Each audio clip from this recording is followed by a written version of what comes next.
everyone, my name is Elaine, and today I'm going to be both summarizing and reviewing the 19th novel in Terry Pratchett's Discworld series, Feet of Clay, starting with the summary. Carrot writes to his parents and informs them that the watch is continuing to grow and open more watch houses, that Sergeant Colin intends to retire at the end of the month. Mr. Hopkinson, curator of the Dorfal'S Museum, is murdered. His shade fades away. After interviewing the dwarf alchemist Cheery Littlebottom, Vimes invites him to join the watch as a forensic specialist. While attempting to get a coat of arms, Vimes discovers that Nobby is the Earl of Ink. Carrot and Ingua visit the Dorfal'S Museum. Ingua finds Mr. Hopkinson's corpse and shows Carrot. Vimes visits the site of Father Tubalsek's death. He is surprised the man bled so much as he lay dying, was tidied up along with his books, and had a note with strange symbols written in blood shoved into his mouth. Ingua smells something devoid of life, akin to dirt at the scene of the crime. Vimes discovers that the patrician has been poisoned. Vimes instructs Nobby to visit the College of Heralds with his ring when he has a moment. Cheery shows Vimes the pictures he took of the late father's eyes. There are 2 red dots in their centers. Carrot and Ingua inform Vimes of the curator's murder. Vimes informs them of the patrician's current state. Vimes vows to get to the bottom of the murders. After speaking to Cheery, Ingua discovers that the earthen scent she smelled at the crime scene was clay. Nobby visits the College of Arms and learns of his lineage. Ingua and Cheery speak to Igneous, a troll potter, and learn that their clay sample is low quality and that someone stole a half a ton of clay from him 4 months ago. Constable Visit informs Vimes that the note found in the late father's mouth had not been written in his own hand and contained religious quotations like, "Thou shalt not kill," that's on page 117.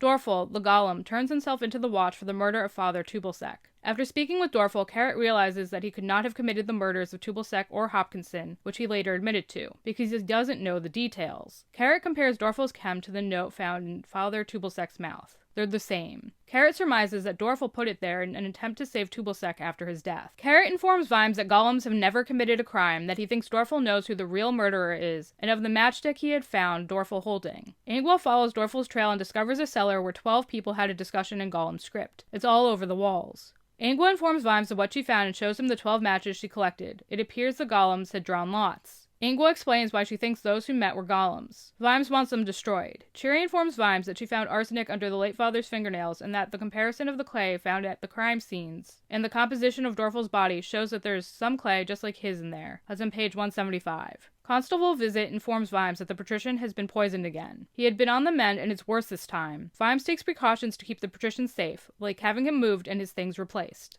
Carrot and Ingua discover that the golems Ingua smelled in the cellar are committing suicide. Ankh-Morpork's guild leaders meet and discuss what they should do if the patrician falls. They consider replacing him with Nobby since he's stupid and would be easy to control. Carrot and Ingua discover that several people had been poisoned after eating the rat surprise from Gimlet's whole food delicatessen. Gimlet claims to have gotten the rats off Wee Mad Arthur. Cheery informs Ingua and Carrot that the rat samples they took from Gimlet's are filled with arsenic. Colin and Nobby discover that Wee Mad Arthur's rats came from under the shambles. He insists no poison is used in that area. Carrot gives Vimes an update on the investigations. Vimes comes up with a theory. Dorfal and the deceased golems had made another, and each contributed a piece of themselves. Mr. Hopkinson and the late father had helped them create it by forming it and instilling it with life, and then been killed to tie up loose ends. Colin awakens bound and in darkness. He can hear people discussing what to do with him. Colin spots Wee Mad Arthur through a knothole and calls to him. Arthur rescues Colin. Ankh-Morpork's aristocrats meet. After meeting Nobby, they can't wait to put him on the throne even though he isn't really an aristocrat. Ingua and Carrot follow Dorfal's scent. They rescue him from an angry mob. Carrot purchases Dorfal from his master, Gerhardt Stock, for $1. Carrot sets Dorfal free. The Golem runs off. After narrowly avoiding being framed by a trio of the city's guild leaders, Vimes gives Cheery a packet of arsenic to test. Vimes and Carrot postulate that the golems created went insane because they overloaded it with all their hopes and dreams. The aristocrats inform Nobby that they want to make him king. He's not interested. He's afraid of how Vimes would react. Vimes determines that the poison is being administered through the candles the patrician uses. Dorfal frees all the animals from the slaughterhouse where he used to work. After testing a sample the watch took from the castle, Cheery confirms that there's arsenic acid in the candle wicks of the candles the patrician had been using.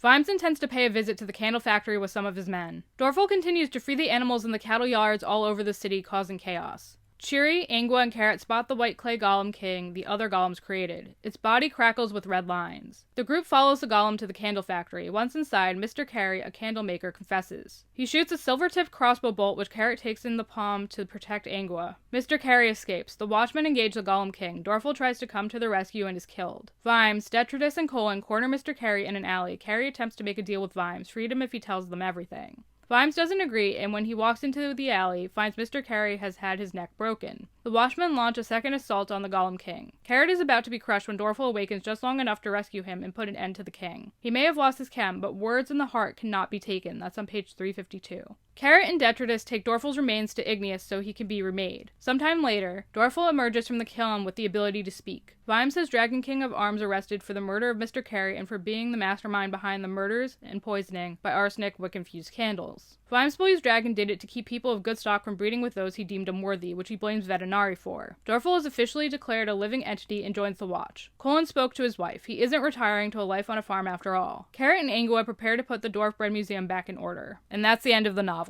Now, on to my book review. I felt as though this novel's pacing could have used some help. It was often slow and really dragged at the end. The novel was also riddled with both spelling and grammatical errors, especially those involving verb agreement, which really detracted from the flow of Pratchett's prose. I didn't feel as though I was drawn into this novel. I didn't feel as though the older characters like Vimes and Carrot developed much, if at all. I was not particularly interested in the mystery aspect of the novel. I did appreciate Chiri's explorations and self-expression, however, especially when we take into consideration the fact that she's a dwarf, since dwarves typically do their best to blend in, hide their sex, and act male. Overall, I gave this book a 3 out of 5 star rating. And there you have it, my summary and review of Terry Pratchett's Feet of Clay. If you like what you saw here today, please leave a comment down below. Let me know what you thought not only of my review and my summary, but of this book. Please smash that like button until it's blue. Subscribe, ring that bell so you'll know what's up, and I'll catch you all in the next one. Bye guys!